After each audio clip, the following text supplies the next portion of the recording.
simplement Revue Belle de Psychanalyse. La Revue Belle de Psychanalyse, parce qu'il n'y en a pas d'autres qui portent ce nom. Mais je trouvais ça, c'est mégalo évidemment, mais ça marche. Alors il y a une vue là, effectivement, sur toute la collection complète, hein.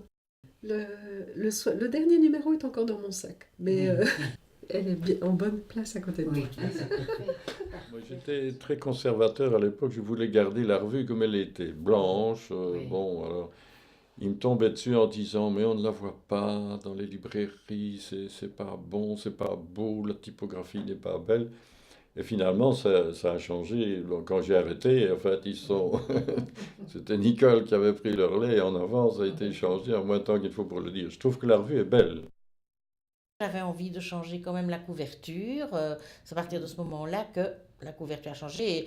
Et il y a un aspect symbolique à ce changement de couverture aussi. Cette revue, elle a beaucoup de liberté, parce qu'on est un comité de rédaction, on est une ASBL, et en même temps, on est très soutenu par la société. Et je pense qu'on doit ça en partie à Maurice Habert, qui a beaucoup, je crois, insisté pour qu'il y ait une indépendance de cette revue, bien qu'elle soit intimement connectée à la société. Et ça, je crois que c'est un dispositif qui me paraît vraiment intéressant et riche pour une revue qui vise quand même à chercher des idées neuves de temps en temps. J'ai pas eu une formation classique, parce que j'ai pas fait les humanités. J'ai fait des études techniques longues, puis j'ai fait la médecine, qui n'est pas très littéraire, il faut bien le dire, mais j'ai toujours beaucoup lu. Et j'ai lu américain et anglais, et j'étais fasciné par l'écriture. Et ce d'autant plus que je sais écrire, mais j'écris mal. Il y a 2, 3 catégories. J'écris des nouvelles, j'écris des scénarios, mais c'est une très grande difficulté, une souffrance. Je vois d'autres qui écrivent comme ça, avec une aisance spontanée, et corrigent après. Quand je vois Jacqueline écrire, c'est confondant. Il y en a d'autres qui écrivent avec une spontanéité.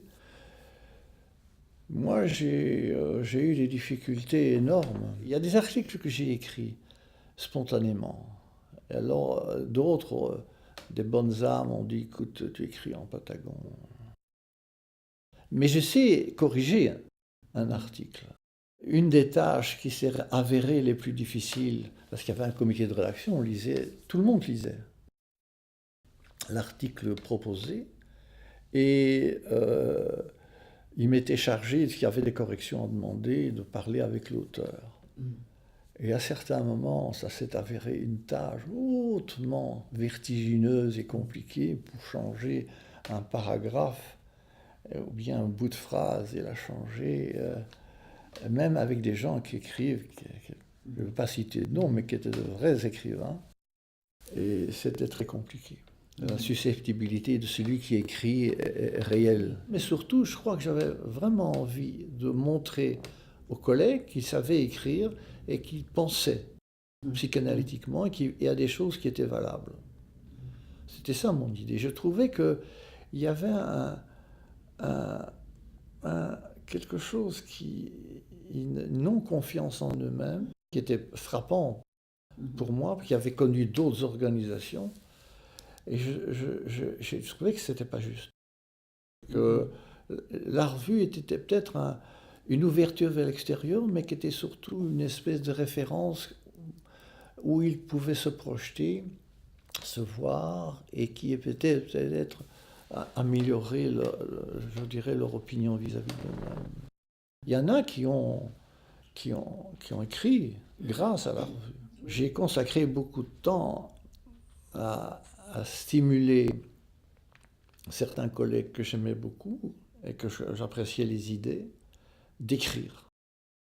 Et pour certains, ça a été le départ d'un travail d'écriture. Pour Jacqueline, non, mais elle écrivait déjà par ailleurs. Mais incontestablement, ces bouquins ont été écrits dans la revue d'abord. Je pense qu'on est quand même analystes, on est tous quand même de grands lecteurs.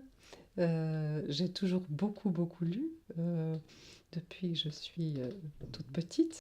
J'ai un souvenir je devais avoir 9-10 ans ou quelque chose comme ça, et j'étais malade, et je vois encore mon oncle qui arrive et qui avec, dans la collection verte, les 3 tomes des Trois Mousquetaires, le 20 ans après, et le Vicomte de Bragelonne. Enfin, donc ça fait 9 tomes de livres, et qui me jette sur le lit les 9 tomes en disant: j'espère que comme ça j'aurai la paix. Et alors, évidemment, au bout de la semaine, comme j'avais été malade assez longtemps, je ne sais plus, j'avais la rougeole ou la rubéole, enfin, une maladie d'enfant, mais qui est contagieuse, donc qui isole pendant un bon bout de temps. Je crois qu'au bout d'une semaine, j'avais tout dévoré, donc c'était à peine une... Bon, c'est un exemple. La lecture est un pur plaisir. L'écriture, on se bat parfois avec ce qu'on veut dire, mais... C'est du plaisir, c'est pas facile d'écrire, hein, mais c'est un plaisir mélangé de travail, et parfois il faut vraiment s'accrocher, mais c'est quand même... Et peut-être si j'ai un souhait, c'est qu'il y ait plus de Belges qui écrivent, parce que j'ai l'impression, en voyant les derniers numéros... Alors, je peux me faire le reproche à moi-même. Tous les derniers articles que j'ai publiés, c'était dans la Revue française, par exemple. Donc, je me suis rendu compte de ça récemment. Enfin, je me suis rendu compte. C'est-à-dire qu'on m'a demandé des articles et je les ai écrits parce que ça s'est mis comme ça. Mais bon, voilà, je trouve que c'est dommage. Et alors là, je crois qu'il y a vraiment à solliciter les collègues plus directement. Parce que là, c'est quelque chose que je faisais systématiquement, par exemple. Aller solliciter des collègues, leur dire: tiens, tu n'écrirais pas sur ce que tu es en train de faire, ou etc. J'ai l'impression que ça s'est un peu perdu quand même au fil du temps. Et je crois que ça, c'est le plus compliqué. C'est de susciter des motivations chez les plus jeunes. Pas tellement chez nous, mais chez les plus jeunes, et leur donner envie d'écrire.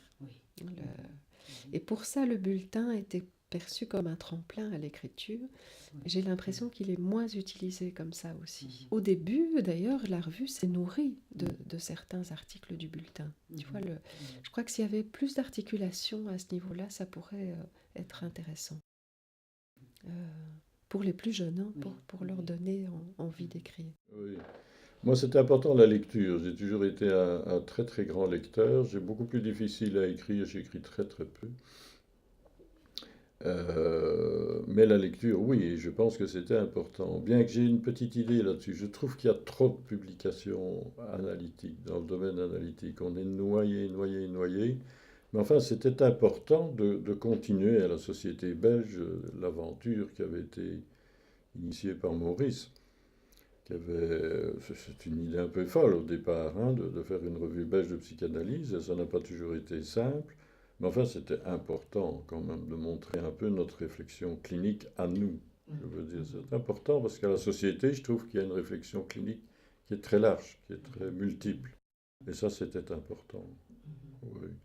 Donc, quand je lis pas mal d'articles, je trouve il y a parfois des redondances, quoi. C'est-à-dire, je trouve qu'il n'y a quand même pas tellement d'idées vraiment intéressantes et originales.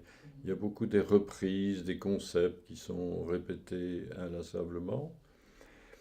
Mais dans cette aventure, on avait beaucoup réfléchi, par exemple, au numéro 50, hein, puisque c'est un numéro très particulier. On avait repris les articles du numéro 1, de 25 ans auparavant, et on avait redemandé aux auteurs de commenter leur article.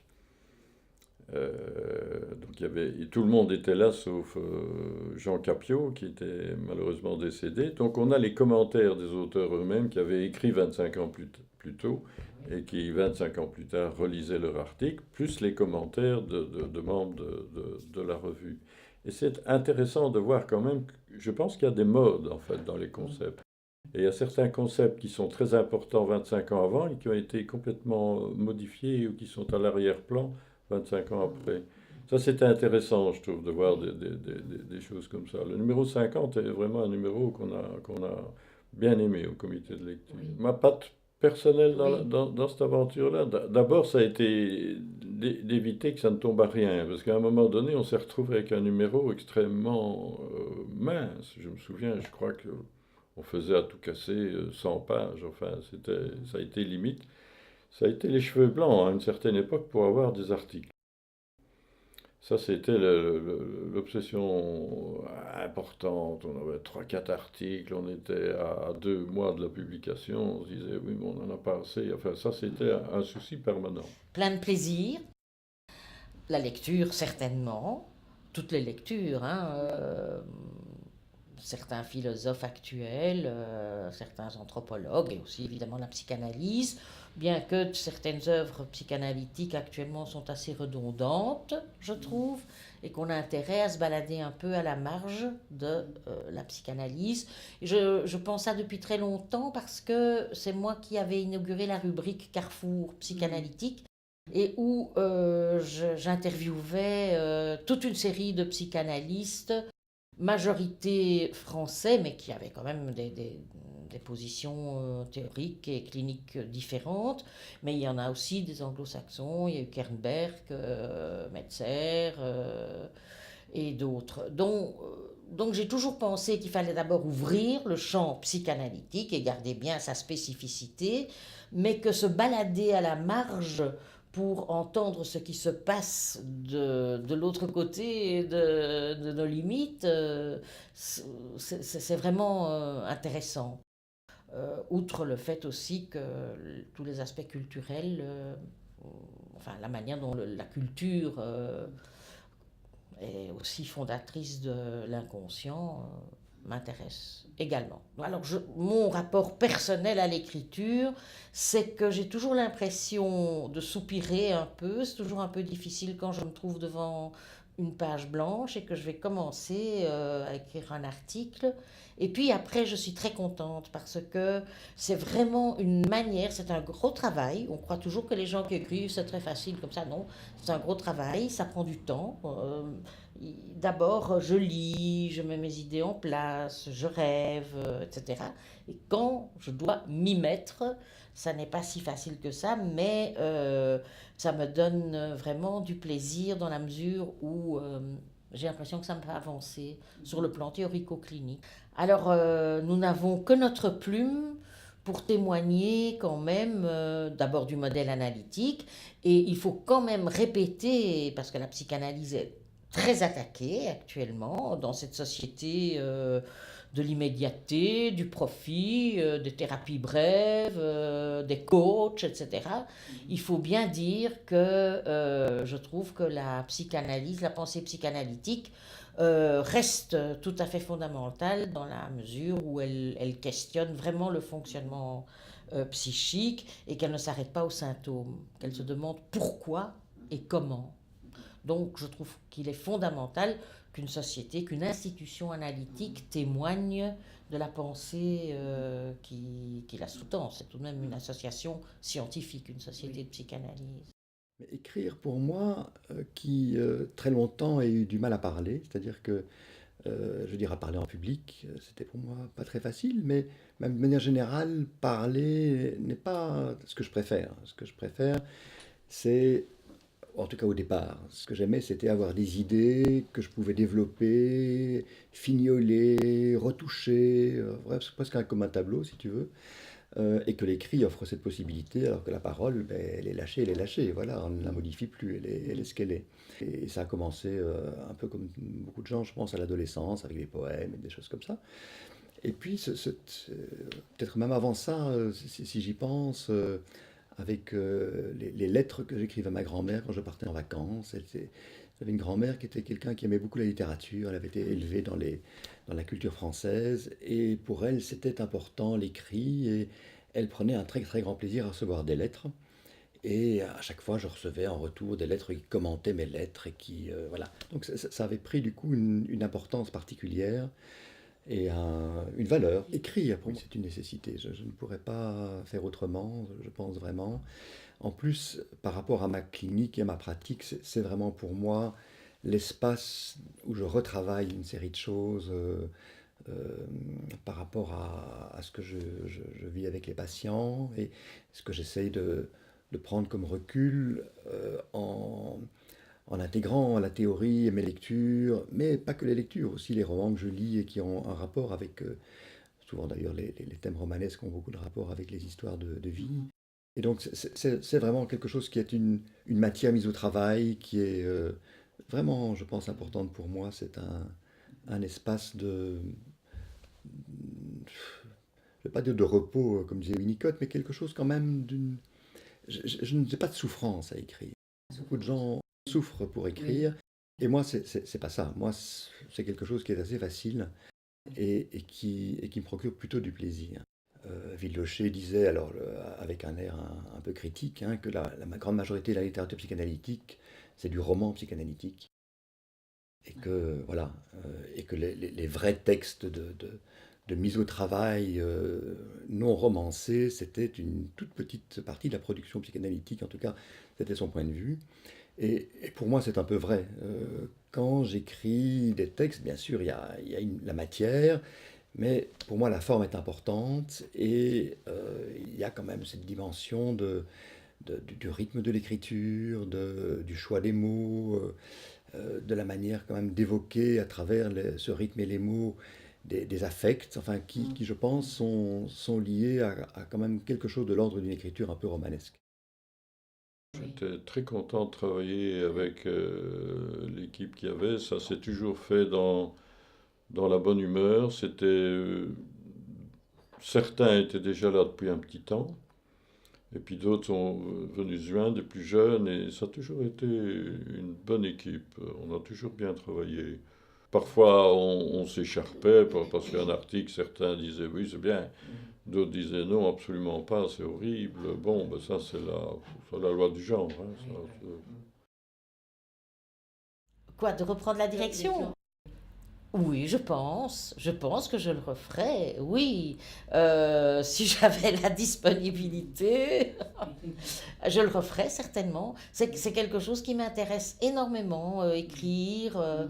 La théorie aussi m'intéresse, jouer avec les concepts, avec la théorie, oui, ça m'intéresse. Et ce qui m'intéresse aussi, c'est de maintenir la spécificité théorico-clinique de la psychanalyse. Ne pas laisser la notion d'inconscient se diluer, se mettre à toutes les sauces, non. Maintenant? Non. Non, j'ai passé la main, je trouve que c'est bien, on a fait son temps, Bon, moi, je n'avais pas de grandes ambitions dans cette histoire-là. Je voulais en tout cas que ça ne se termine pas, et donc d'être un des maillons de la chaîne. Il y a suffisamment de gens intéressés par l'aventure maintenant pour prendre le relais. Non, je ne rempilerai pas. Ah, je le referai sans hésiter. Oui. Ah oui, ça, je le referai sans hésiter. Forcément, je ne le ferai pas de la même façon parce que j'ai l'expérience, les temps changent, les choses changent. Je ne sais pas te dire comment je le referai. C'est comme la présidence, c'est pas du tout la même chose maintenant avec les changements qu'il y a eu dans la société, la maison, etc. Bon, j'apprends autant que je n'apporte. Mais bon. Je marcherai à nouveau, pas au point de prendre la direction et la responsabilité, parce que c'est vraiment ce qu'on va y arriver, etc., les retards, mais de jouer avec, peut-être. Ça dépend comment on fait la demande. C'est difficile devant le père fondateur, alors que, etc., etc. Et il vaut mieux pas. Il vaut mieux pas. Roussillon, à un moment donné, en cours d'un congrès, il me dit, voilà, j'ai envoyé un article à la Revue française qui m'a été sèchement refusé. Peux-tu l'accepter? Laisse-moi lire. C'était le médium malléable.